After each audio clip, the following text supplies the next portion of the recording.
fear, uncertainty, and the struggle for control. These are universal human experiences.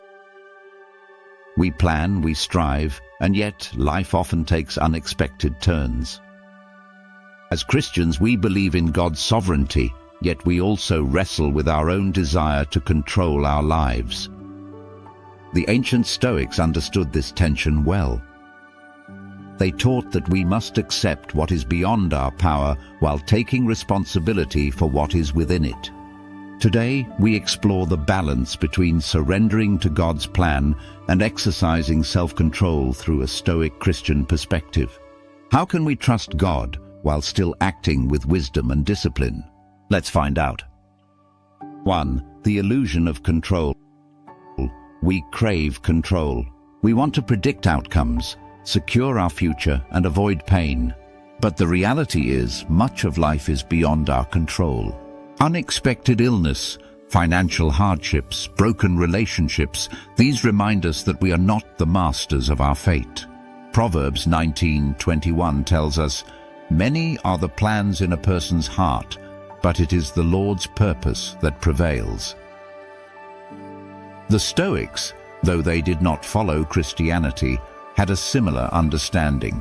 Epictetus taught, "Some things are up to us, and some things are not." Our mistake is trying to control what we were never meant to. When we resist this truth, we create stress and anxiety. When we accept it, we find peace. Yet, surrendering control is one of the hardest things for us as humans. We like to believe that we can dictate our circumstances, but over time, life humbles us. Trials come, disruptions happen, and in those moments, we are faced with a choice: fight against reality or embrace the unknown with faith. 2. God's plan, trusting divine providence. If we are not in control, who is? The answer is clear: God. He is the author of our lives, and his plan is greater than we can imagine. Romans 8:28 assures us, "And we know that in all things God works for the good of those who love him, who have been called according to his purpose." This does not mean life will be easy. Even the most faithful suffer. But it does mean that our struggles have meaning.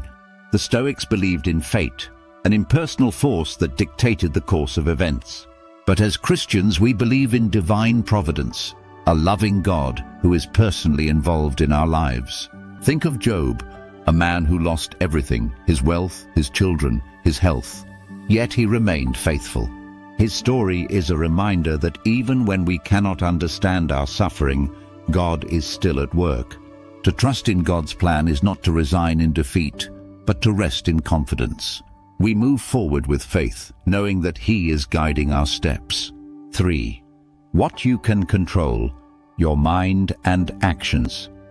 While we cannot control everything, we can control how we think and act. This is where Stoic wisdom aligns with Christian teaching. Philippians 4:8 instructs us to guard our minds.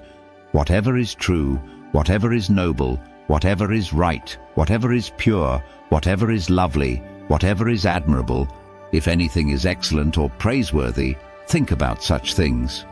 The Stoics emphasized this as well. Marcus Aurelius wrote, "You have power over your mind, not outside events. Realize this, and you will find strength." Our thoughts shape our reality. When we fill our minds with faith, hope, and gratitude, we develop resilience. When we dwell on fear and negativity, we become trapped by despair. We may not control what happens, but we control how we respond. In every trial, we have a choice: faith or fear, patience or frustration, trust or despair. 4. Letting go. Faith in action. Letting go does not mean doing nothing. It means trusting God while acting with wisdom. James 2:17 reminds us, "Faith by itself, if it is not accompanied by action, is dead." Jesus trusted the Father completely, yet he still acted. He taught, healed, and fulfilled his mission. Likewise, we must move forward in faith while surrendering the results to God. Think of Peter walking on water. As long as he kept his eyes on Christ, he was safe. The moment he let fear take over, he sank. Our faith requires both action and surrender. 5. The power of acceptance and peace. Acceptance is not passive. It is the deep realization that God's plan is unfolding as it should. It is resting in the truth that He is good, even when life is hard.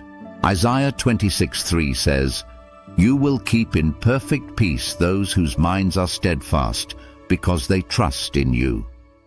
The Stoics called this amor fati, love of fate. But Christians go even further. We love God and we trust that He loves us. When we release our grip on control, we find freedom. Freedom from worry. Freedom from fear. Freedom to live fully in God's grace. 6. Practical steps to live with faith and wisdom. 1. Pray daily. Surrender your worries to God. 2. Ask for His guidance and wisdom. 3. Practice gratitude. Shift your focus from fear to faith. 4. Take action with trust. Make wise decisions but leave the outcome to God. 5. Control your thoughts. Focus on what is true and uplifting. 6. Accept the present. Live in the moment, knowing God is with you. Final thoughts. The balance between action and surrender. Life is a balance of trust and effort. We are called to work hard, think wisely, and make decisions. But at the end of the day, we must release control and trust in God's greater plan. Will you continue striving for control, or will you surrender to the wisdom of God? Let us walk forward in faith, knowing that His plan is always greater than our own.